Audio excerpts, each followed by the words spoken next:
Boy, did I never really think I'd need to tack on a content warning onto a video about video games, but here we are folks, and no, I did not expect it to be about Disaster Report 4 Summer Memories.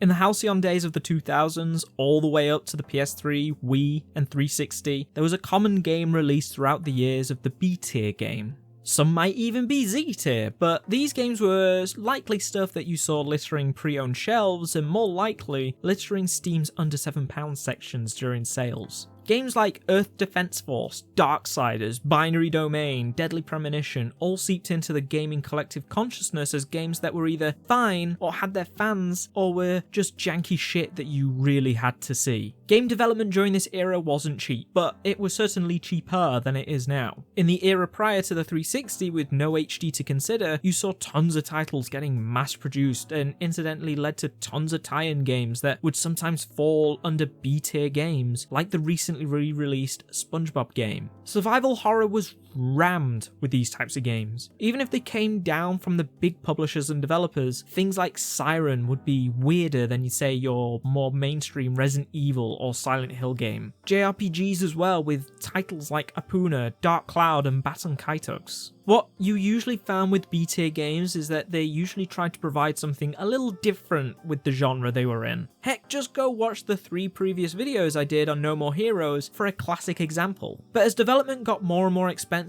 with mobile titles becoming the hotbed for relatively quick bucks to be made, the B-tier games sort of faded away once the PS4 and Xbox One arrived. Though during this fade out, it's blatantly obvious that the B-tier game was simply replaced with indie games, and this isn't to say indie games play a lesser role like the aforementioned B-tier, as they're usually better than the massive studios games anyway, but they lack that weirdness that these titles possessed. So, to my surprise, Disaster Report 4 Summer Memories exists. A PS2 B-tier ass game that must have fallen out of time somewhere. This game could not be more that if it tried. The faint smell of weirdness about it, the complete bluntness of its look, as well as the janky, this isn't right game design that I ended up feeling strangely nostalgic for. The Disaster Report series has been around for quite a while now, dating all the way back to the PS2 under a few different names depending on your location, while the PSP game never saw a release in the West. After the 3rd game, the 4th game seemingly went straight into development for a PS3 release in 2011, but considering Japan was hit with a natural disaster in 2011, it was postponed until such a time that it be appropriate to release. Then it nearly missed a whole console cycle. To be fair to Granzella, the team formed after things started to get cancelled after the 2011 earthquake and tsunami, they did have to buy and restart the development after 3 years absent from it, and presumably also in 2014 switch engines to the Unreal 4 one. However, this game is horrid. It's really bad, a stinker if I ever saw one. Also, however, it's great and you should really seek it out when and if ever it goes on sale. You play the survivor of an earthquake that has hit Japan and must now navigate the aftermath in search of an escape from the city you've found yourself trapped in. Sounds pretty simple, right?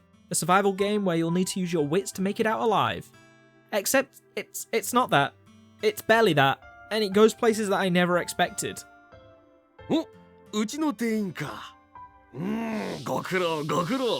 You see, Disaster Report 4 is more concerned with telling the stories of those caught up in the chaos than actually giving you a game about said chaos. Earthquakes and aftershocks will occur infrequently after the first couple areas, with a huge emphasis on sequences surrounding everything from a Columbo "one more thing" moment about arson, accidentally convincing a bunch of people that you hold miracle water that's actually just dripping gutter rainwater, or getting kidnapped. All these story moments are loosely connected by your character wandering haplessly into these situations by being one of the single biggest dunces alive. Honestly, this motherfucker is listening to a conversation and instead of going incognito or announce themselves, will just blankly stare off into the distance, only getting involved once caught. The choice system makes for an interesting insight into how far we've come with branching storylines, especially since I've played Disco Elysium, and how far we've yet to go as well. Every choice you make in videos I've watched will lead to the same series of events that I can only assume is on a tree structure that is in these pack files on my PC. It's so poorly implemented it makes me wonder why it's there. From what I can tell, a majority have little to no real impact in how events will play out, and moments that you'd want a choice system to be in, it's completely absent in an attempt to lead to shocking moments. For instance, there's a few deaths in the game, and all of them are entirely unavoidable, even though the game has insisted that choices appear to alter the path of the world. Maybe it's some form of commentary on nothing can be done in situations as bad as one depicted, but Granzella display neither the skill nor wit in Disaster Report 4 to tackle such topics properly. There's a moment mid-game where you're exploring some flooded apartments. It's a long, arduous task that sees you finding a mother with her 2 children. You get cold medicine for them, and then you stay the night with your companion, hoping to escape with the 5 of you. As you leave, the mother tells you that she'll catch up with you. She doesn't, the building collapses and sinks along with the 2 children. The responses you can choose range from leaving them to going in to die for them. But no, your companion says it's too late, and you'll have to be off. It is never brought up again, nor reflected on, and is not deducted from the morality point pool but for letting them drown without putting in the effort. There is more interaction at the start of the game when riding a bus than in the heart-pounding action that could have been of saving a mother and 2 of her children.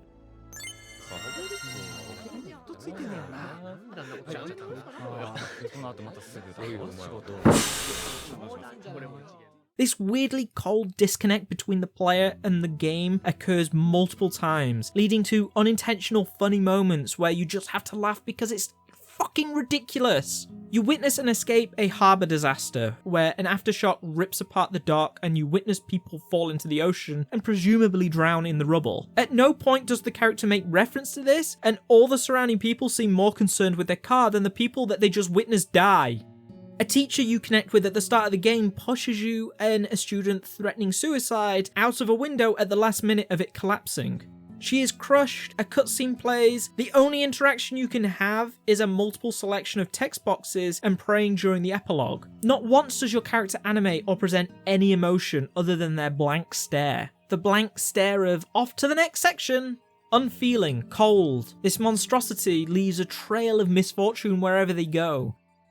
But you can dress them up. Oh yes, multiple collectible costumes can be found along with compasses to spruce up your navigation. It doesn't matter what you picked at the start, and not one single person will judge you for wearing an elderly lady's son's clothes. Dresses, sailor outfits from the floor of a young adult's room, and more. Collect bags for acquiring more items and let your personality fly.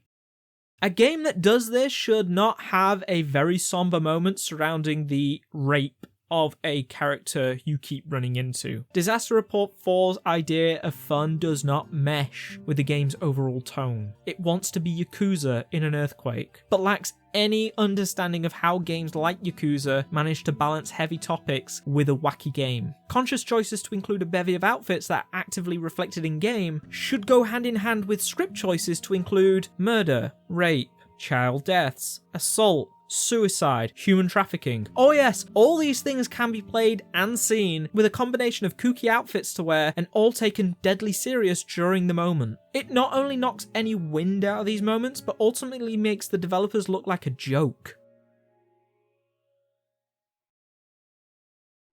Outside of the cultural and societal issues the game presents, Disaster Report 4 is not a good game to play. When I said this feels like a PS2 game, I'm not lying. Every issue we sort of solved as time progressed is here. I think the worst though might lie in the aimless wandering you do in hopes of finding something, anything, to do in the area.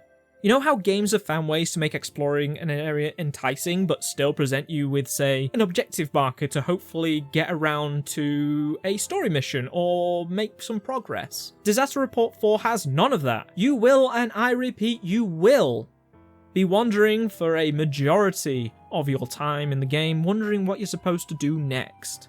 Some are a bit straightforward once you actually know what to do, but other times it can be a crapshoot of hoping for the best, especially at the start and in the epilogue of the game.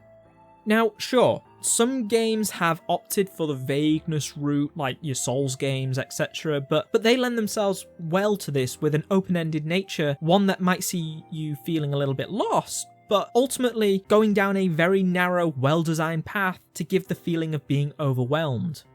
Here, I don't know, good luck I guess. I think a big thing that holds Disaster Report 4 back is the overall lack of surviving in the game. Because the game seems to focus on telling human stories, it forgets past the first couple hours that there's a disaster to survive. In the whole game, I think I went through one major crumbling building, and you do it twice. I think the best moments are in the initial hour or so where buildings are toppling down on you and you're supposed to be leaping out the way and running out the way and stuff like that. If you don't move fast enough, you can end up crushed and with a game over. Aftershocks, you'll need to brace or risk falling over at crucial moments. None of these ideas are seen much, past the first area. It's a shame because the latter half could have really done with something more. It's bad enough that the presentation does not help bolster the impact, but the flat bike rides around the city and boat sequences are snooze fests. And there's the crawling. At first I thought it'd be a minor complaint, but then you keep needing to do it. To crawl, you need to brace,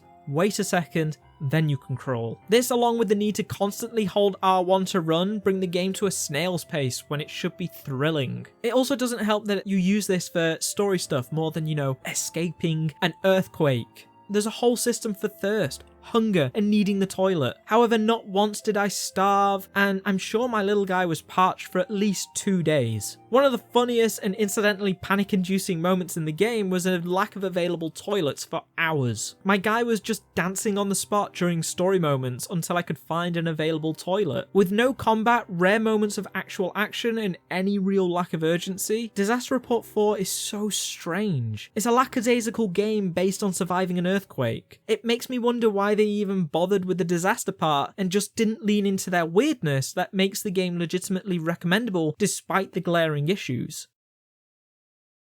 Disaster Report 4's entire charm comes from the utter absurdity that it takes you through. How did you go from surviving a disaster to winding up in a cult? The game does not let up one iota, for it must cram everything it can possibly do into its surprisingly short 8-hour length. You can tell there's a lot of love that went into the game as a whole just to see where it goes and how it can possibly push the boundaries of being grounded in a reality even further. It's far-fetched, but the explanations behind some of the stuff after the halfway mark are incredible. So, you not only solve a crime, get accused of a crime, and then have to escape a cult after reuniting with your companion and her fiancé, but there's a whole area where you end up at a makeshift shelter and the people end up leaving your gutter water is a miracle cure. I didn't even need to convince them otherwise via the choice system, it just happened out of my control. But during this sequence, a choice I made changed the entire game forever in a way that I honestly didn't see coming, and I howled with laughter. In trade for the miracle cure, I had the mayor change the name of the game to Disaster Report 5.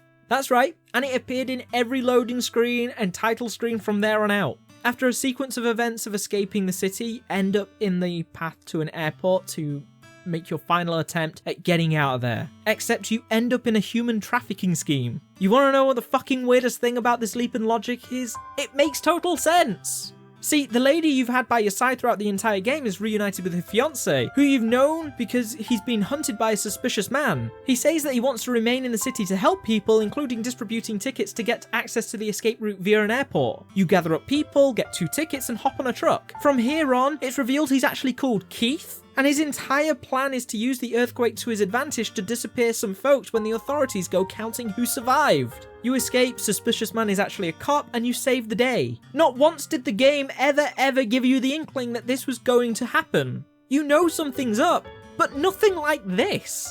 And I hate that it makes sense. What doesn't is the gameplay sequence during this. Not only does the fucking tape holder from the floor to cut your ropes like previously seen in the kidnapping section appear, my game ended with me busting a whole fucking human trafficking ring with a clock, motherboard, and rope to make a bomb. At no point in the story does the game tell you that your character, guy or gal, can make a bomb. Nor do they ever pick up a book or talk to anyone about it. It just happens. Bearing in mind that previously I couldn't open some train doors because I didn't know how to operate the simple open-close mechanic because I had to hunt for the right book on the bookshelves that up until this point the game only gave me the helpful dialogue box of, it's a bookshelf.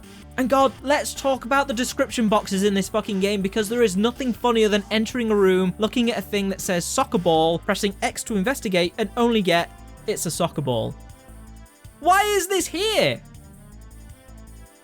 Every single interactable object features either utterly useless information or the most vital information to progress the game. The design choices might sound like a fucking travesty, but honestly, I was laughing so much through all the janky shit this game has constantly throwing at me that I couldn't begin to imagine the poor sod who had to code, write, and then the poor sods who then had to translate this information that is entirely useless. Sometimes the game will try and have a moment with you, music will play and the camera cuts to the wreckage around you. I get what they're trying to do, but the game looks like a really early PS3 title. It might not be worth doing that. But at the same time, I can't help but appreciate that they made a game they intended, regardless of how it looks. Then there's a sequence at the end where you stop the assault of a girl you're looking for. For the first time in the whole game, my character took up an action role. For 30 seconds, the game became the worst fighting game I have ever played, and I have never laughed so hard at the absurdity and the audacity to do this, but also the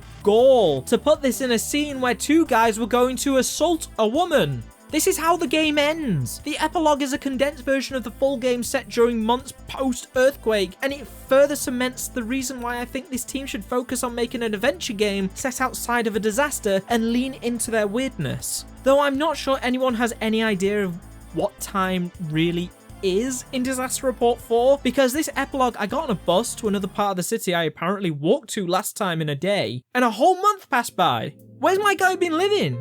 He doesn't live in the city. Did he fall through time too, along with this fucking game? I thought it was going to be some major twist or something because everyone appeared to have amnesia throughout the entire section. It felt like when you started up The Witcher 3, but they knew no one on the PlayStation 4 ecosystem would have played The Witcher 2, or maybe people like to move around between 360, PS4, PC to PS4, whatever, so they allowed you to alter the course of events to match your previous experiences. Except it's the same fucking game you just sat through the credits for, and the wild outro movie that is apparently recapping events without any inclination of what it's doing. It's like a Clockwork Orange wrenched open eyes montage of disconnected scenes you might never have even seen yourself. The canonical versions of Disaster Report 4 in your multiple choice game where a player might have wildly deviated off the path and never seen some of the characters given time in the epilogue. Disaster Report 4 is a total utter wreck. It's so bad in spots that I genuinely think the game was broken. It has so many modern features like waypoints, not because I think they were making a hard game, but because they simply didn't. The story and interactions with characters have this sociopathic disconnect from empathy that I couldn't recommend it on that alone, nor could I recommend it on the game itself. The societal issues overshadow a large portion of the game, and as I come to the end of this very video, I genuinely do not know how to recommend Disaster Report 4 to you, other than to say it's a wild trip that I think everyone who can make it through should do, because it tries really, really hard, and it's obviously from a place of love. But it's so shit at nearly everything it manages to do that you have to see it to believe it. That this is a product from 2020 and that they thought regular humans would enjoy it. Maybe it's lucky I have a couple screws loose or something because I'd play it again.